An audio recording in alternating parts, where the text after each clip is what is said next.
Hey guys, welcome back to the channel. This is how to add cover on Bluesky app. So first thing that you will do is simply open up the Bluesky application into your device. And now make sure to sign in into your account. And now from here, just simply tap on your profile on the bottom right corner of the screen. In order for you to add a cover, just simply tap on edit profile over here on the right side. And from here, on the right side, again, you should be able to see the small camera icon. So just simply tap on that. And from here, you will have two options. You can upload from library or upload from camera. So it pretty much will be depending on you. So let's say I'm going to go for upload from library, tap on allow.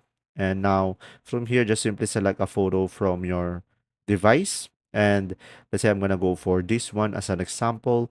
And from here, you should be able to crop it so you can position it perfectly. And once you are done, guys, you can just simply tap on check on the top right corner of the screen.